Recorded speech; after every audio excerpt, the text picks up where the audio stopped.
2000s movie How the Grinch Stole Christmas. Is it any good? How did the Grinch break Jim Carrey? My name is Kyrie, this is Flights of Fantasy. Let's find out and get a little Grinchy. How the Grinch Stole Christmas opens up with our narrator, Anthony Hopkins, telling us about Whoville, a wintry world that lives inside of a snowflake and it's home of the Whos. Right now, Whoville is gearing up for Christmas, the biggest and best holidays for Whos. Every window was flocked, But our titular character, the Grinch, hates Christmas for some reason. The Grinch in general is a pretty taboo topic in Whoville, although the mailman Lou's daughter, Cindy Lou Who, wants to know why. As she helps her dad at the post office, she gets an introduction to the Who man thing himself. In between pranks on the Whos to crush their holiday spirit, like misplacing or mixing up the mail, the Grinch actually ends up saving Cindy Lou Who from being literally crushed. But he absolutely bristles up when she dares to thank him for it. He's one of the morally gray characters, you know? He lives with his dog Max on Mount Crumpet, and despite his insistence that he's happy being alone and awful, we actually get the sense that he's really pretty lonely. Cindy's family is all wrapped up in the commercialism and bustle of Christmas, trying to best Martha May in her light display. Cindy sings a little song called Where Are You Christmas, where she expresses her confusion because she's getting a little older and she's not really feeling the spirit of it anymore.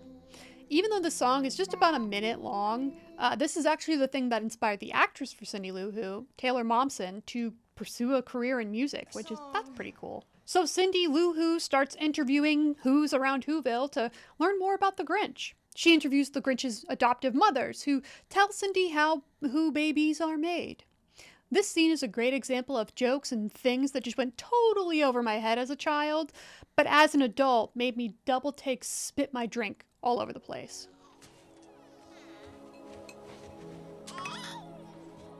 Hey, honey! Our baby's here!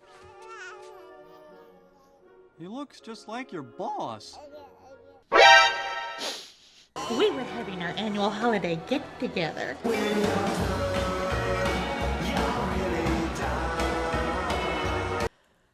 I'd know that voice anywhere.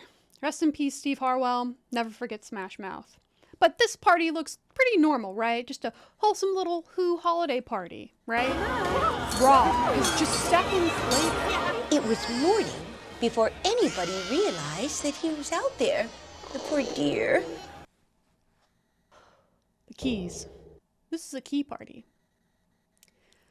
This is a key party. Okay, so if you, like me, were not alive in the 60s and 70s, this might warrant some explanation. So it's said that a key party was where couples would show up to a party, and at the beginning of the night, the men would put their car keys into a bowl. And then at the end of the night, the women would pick a pair of car keys out of the bowl, and that's who they would be going home with. They're swingers. Little baby Grinch was left alone all night in the snow and the cold and the dark, because Whoville is filled with a bunch of Who swingers, a bunch of Whingers. Oh my god. Anyway, Cindy Lou Who interviews her neighbor, Martha May, and also the mayor, Mayor Mayhew, to learn a little bit about what the Grinch was like as a kid. It seems he was always a little bit different from his Who peers. It also seems that the Grinch had a little bit of a crush on Martha May. And that really, really bothered Mayor Mayhew, who at the time considered Martha May his girlfriend. Although, it seems Martha May also had a little bit of a crush on the Grinch. So in this scene, the Grinch is going against his destructive nature to create something, a special little Christmas present.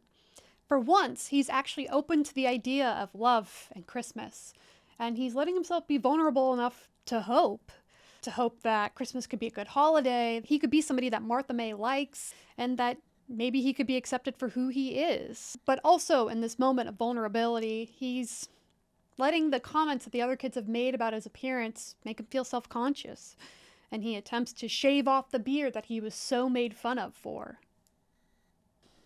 The next day at school, everyone, even the teacher, laughs at his poorly shaved face. Martha May doesn't laugh, and to Cindy Lou Who in the present, comments on how mean everybody was to him. But the Grinch didn't see that.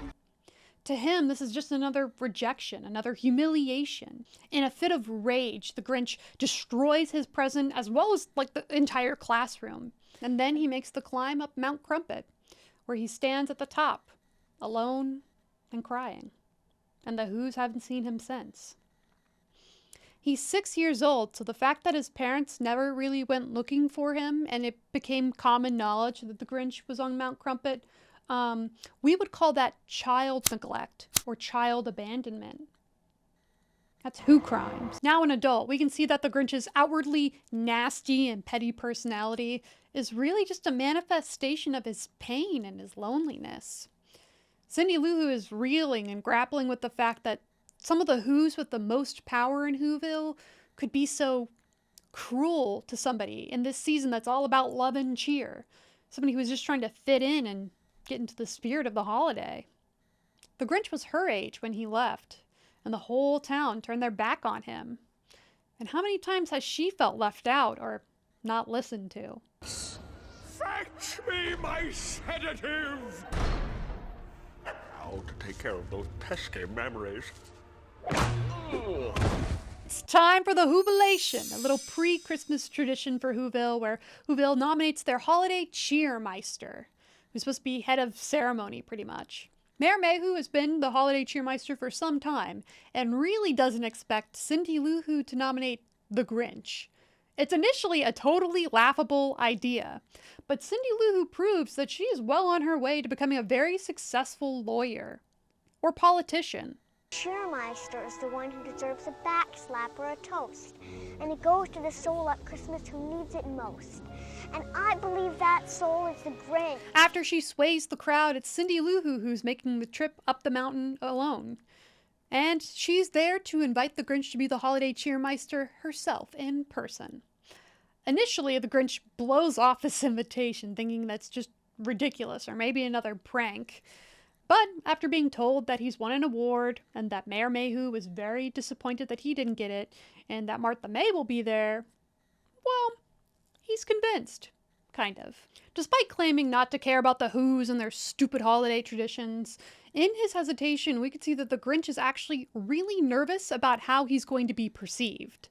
From fretting over what outfit he's going to be wearing or worrying if this is just a big prank, making excuses of things that he has to do. He's all gussied up in his Christmas best, and he gives it a solid try. He's the judge in all kinds of different food competitions. He congas. He actually looks like he's really enjoying himself. And then it's time for a present exchange, at which point Mayor Mayhew gives him his gift, a razor. A joke at his expense and a painful reminder of the humiliation that ran him out of town to begin with. And to add insult to insult, Mayor Mayhew chooses this moment to propose to Martha May. Before we can hear her answer, though, the Grinch interrupts and points out just how tainted and adulterated Whoville's Christmas has become. And then he goes on a friendly little rampage. By the end, Whoville is in shambles and Christmas is kind of ruined. This is a great example of what we call a self-fulfilling prophecy. And you know what? It's not even the Grinch's self-fulfilling prophecy. It's the mayor's. The Cleveland Clinic says, self-fulfilling prophecies occur when a prediction brings about its own fulfillment. In layman's terms, that means if you believe something to be true, you'll act as if it were true, and your actions double down on your prediction to make it a reality. It's kind of a vicious cycle. While the Grinch had some concerns and hesitation and doubts, he actually went through with going to the Whobilation and participating in all of the events. It was the mayor who said from the beginning that Christmas would be a disaster if the Grinch came. And it was the mayor's actions of giving the Grinch that razor that he knew would cause nothing but pain that caused this prophecy to be fulfilled. Because the Grinch was being actually a pretty good holiday cheermeister, and the mayor never wanted him to succeed. His actions have never changed from when he was a little boy, jealous, and he wanted the Grinch to go away. Grinch reacts in the way that many of us will as a defense mechanism. You think I'm such a monster? Fine, I'll act like one. And then the way that you're treating me will have a reason to it. It'll be justified. Mayor Mayhew picks up the holiday cheermeister crown and commands them to bring out the spare Christmas tree after shaming the Lou Who family and a 6-year-old girl, so that way Christmas can go on the way that it should.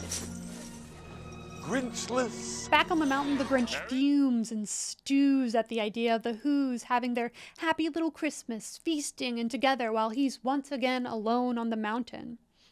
So, he hatches a plan. He sews himself a little Santa suit, waits for the actual Santa to leave and get his job done, and then he goes down to the town and steals Christmas.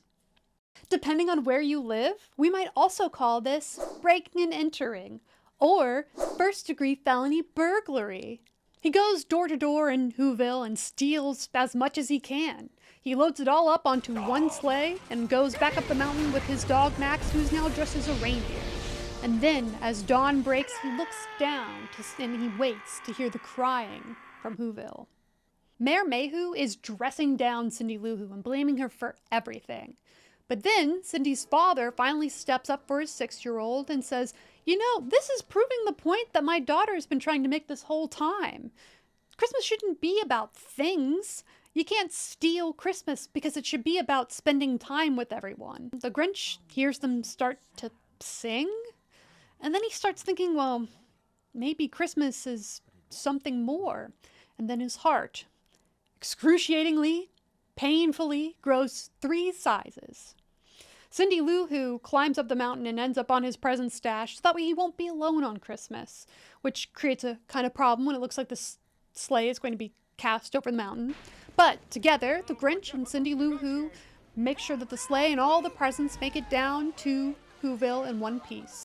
The Grinch is invited to join in on Christmas, and actually Martha May confesses that she's in love with the Grinch.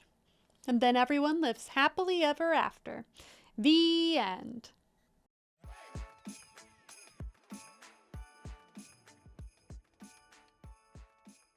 This was the first live-action Dr. Seuss movie to be made, and its success in the box office would have then inspired the second and final live-action Dr. Seuss movie to be made, The Cat in the Hat. The widow of Dr. Seuss, Audrey Geisel, has a lot of veto power over the intellectual, or she had a lot of veto power over the intellectual property of Dr. Seuss. In The Cat in the Hat was a movie that she hated so much that she banned all of Hollywood from making any more live-action adaptations of it. And boy, do I have some feelings on that one, so let me know if you would like to. But we're talking about The Grinch right now. Personally, I like how goofy and silly this movie is.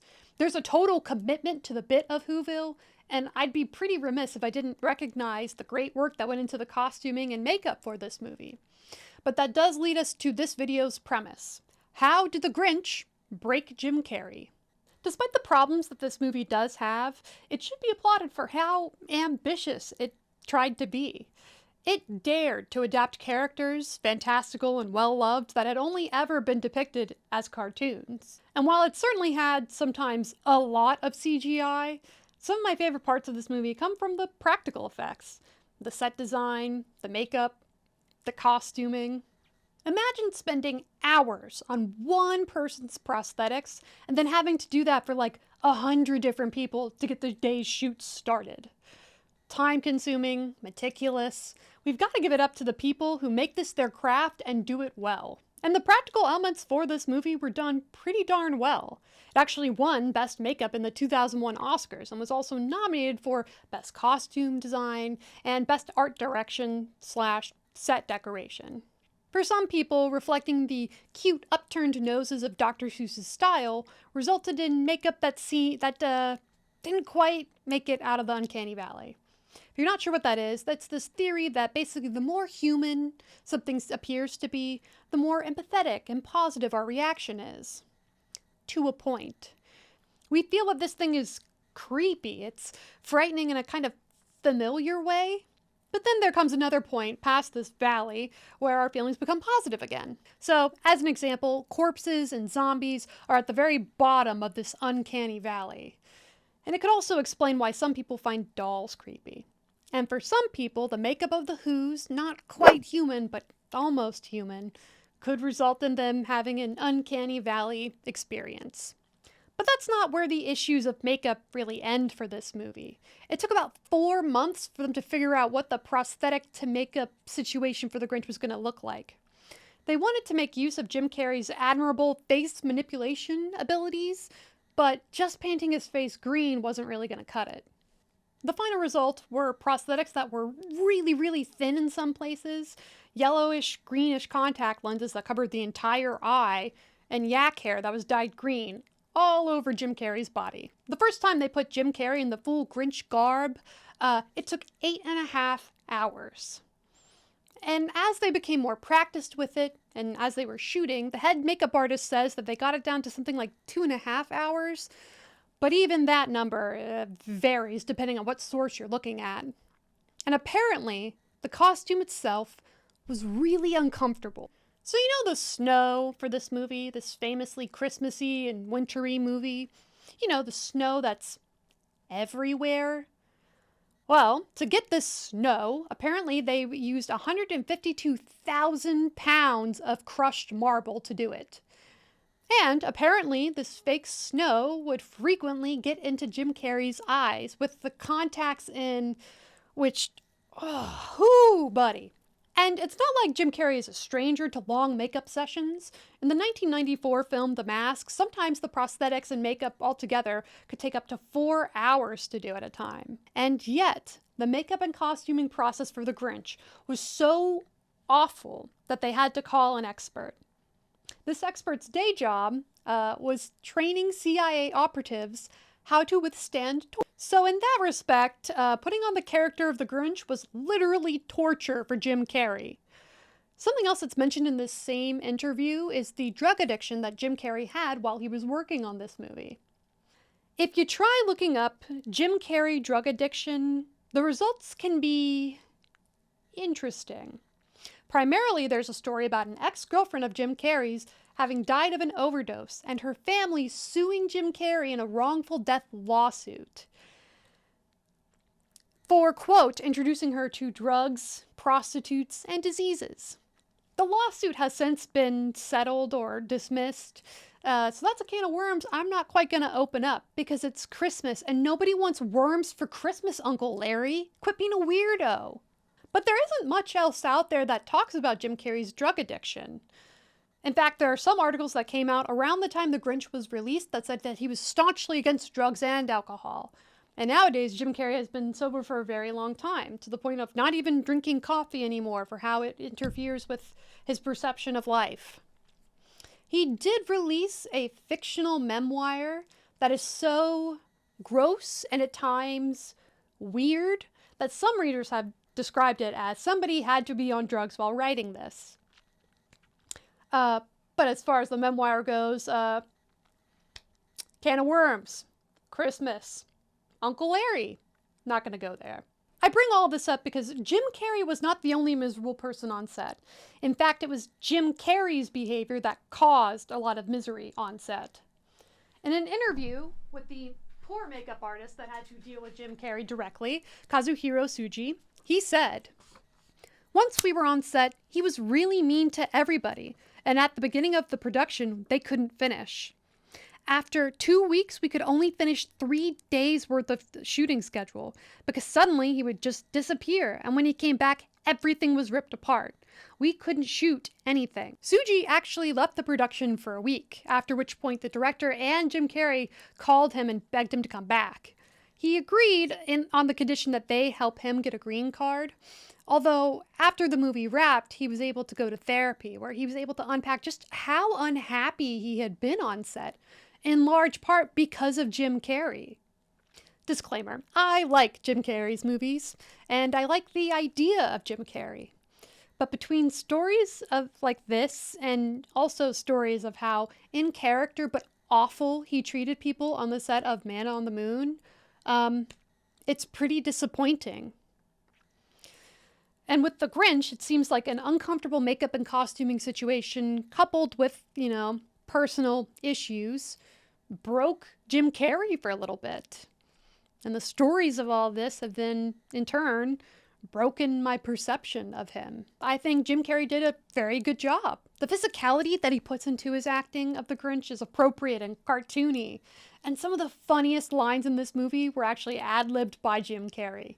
Like the scene where he's pretending to be a director for Max was actually him making fun of the real director, Ron Howard. They thought it was so funny they kept it in the movie. It's hard to imagine anybody else in this role, but there were other people that were seriously considered, including Eddie Murphy and Jack Nicholson. The idea of a Jack Nicholson Grinch is as terrifying as it is funny. I want you to picture it, and in fact, I've pictured it for you. It's horrifying. And that is the story of the 2000s movie How the Grinch Stole Christmas. Where do you ultimately land on it? Personally, I like it for what it is. And I don't think every movie has to be some deep Oscar bait. Sometimes you just want to watch a campy children's movie that subtly references swingers. Until next time, my name is Kyrie. This has been Flights of Fantasy. I want you to live well and watch out for those keys inside the fish bowls.